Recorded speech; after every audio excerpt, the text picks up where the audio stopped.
Bonjour chers amis et bienvenue dans ce petit tuto qui va vous dévoiler deux astuces assez importantes dans Cartoon Animator 4. Voilà, je viens placer un Quasimodo sur mon décor, un Quasimodo réalisé bien sûr par notre ami Gary Pie. Voilà, je vais le dimensionner de façon à ce qu'il soit à peu près correct sur les proportions et je vais lui ajouter une petite valise et le faire partir en voyage. Donc pour cela, je passe en Composer Mode et dans mes props, je viens chercher la valise Tour du Monde qui doit être dans l'aéroport si je ne m'abuse. Voilà, la petite valise et je viens la positionner sur la main gauche et vous voyez que le squelette passe au vert, ce qui m'indique que la valise sera liée à la main gauche.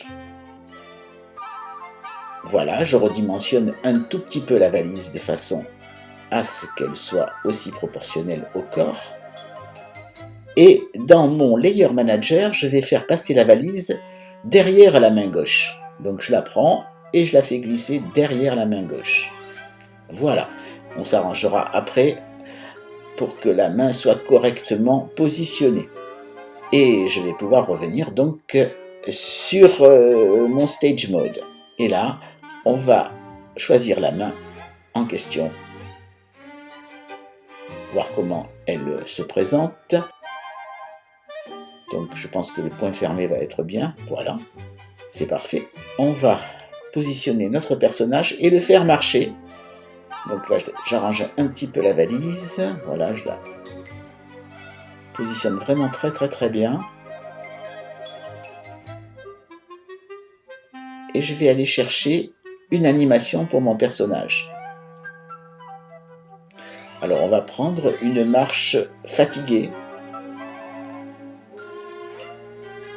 J'affecte mon animation au personnage. Et voilà, j'ai exactement ce que je voulais. Et ce que nous allons devoir arranger, de façon à ce que le bras ne bouge plus et que la tête soit un petit peu plus haute.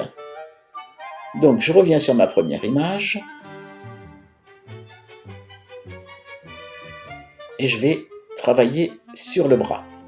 Donc pour cela, je vais ouvrir ma timeline et là j'ouvre la piste motion de mon personnage. Je vais cliquer droit, clic droit je veux dire, dessus la piste et je viens dans Remove Motion. Et là je décide de lui supprimer toute l'animation qui est liée au bras gauche et à la main gauche. Donc L-arm, je retourne, clic droit, et L-hand. Alors vous voyez que ça ne change rien pour le moment, il va falloir que je repositionne mon personnage correctement, bien évidemment, pour que ça fonctionne. Donc je viens ouvrir mon 2D Motion Key Editor et là je vais travailler sur le bras de façon à lui mettre une position qui sera la position qui ne bougera en aucun cas. Voilà, j'ajuste l'épaule. Je vais pouvoir ajuster aussi l'inclinaison de la main. Voilà. Ça me paraît pas mal. Et maintenant, je vais lui mettre la main que nous avions choisie tout à l'heure. C'est celle-ci. Donc là, vous voyez que quand mon personnage marche, il n'y a pas de souci. Le bras ne bouge plus. Ce qui est plus réaliste. Maintenant, on va s'attaquer à la tête.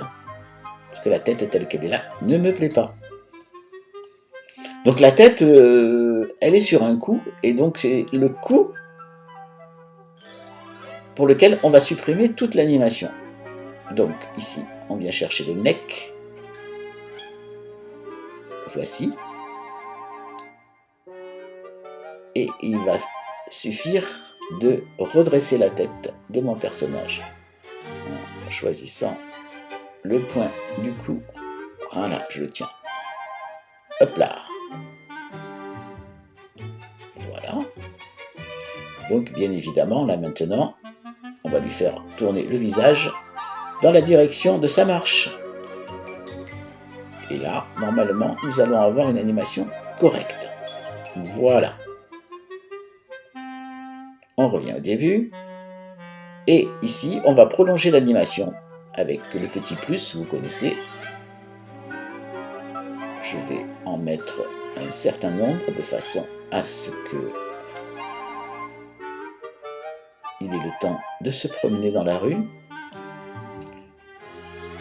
Voilà. Maintenant, l'idée c'est d'animer notre séquence. Pour le moment, il fait du surplace. Donc, ce que nous allons faire, c'est ou faire avancer le personnage, ou faire bouger le décor. Moi, je vais vous faire bouger le décor, c'est ma deuxième astuce. Comment on fait bouger un décor? Donc, il faut déjà un décor qui soit très large, quand on veut faire ce genre de choses. Ici, nous avons un décor qui est vraiment très large, qui est une rue entière. Voilà, je vous montre un petit peu, vous voyez qu'elle est assez longue, cette rue. Donc l'idée, c'est de créer un point de départ. Voilà, on va dire qu'il démarre ici. Et d'aller chercher sur la timeline, après avoir mis donc un point, une image clé sur la première image, d'aller mettre une deuxième image clé sur la dernière. Ici, sur la piste transform, nous allons ajouter une image clé. Hop là. Voilà qui est fait. Et là, sur la dernière image, on vient positionner la fin de notre plan, c'est-à-dire le bout du bout de la rue.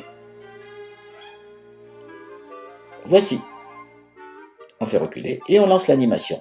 Et vous voyez, là, on a un résultat tout à fait satisfaisant. Voilà, j'espère que ces petites astuces vous seront utiles et je vous rappelle que je viens de publier le manuel en français de Cartoon Animator 4 et Crazy Talk avec une grande partie qui concerne tout le logiciel et une deuxième partie très importante qui correspond à l'animation. Je vous remercie et puis à très bientôt.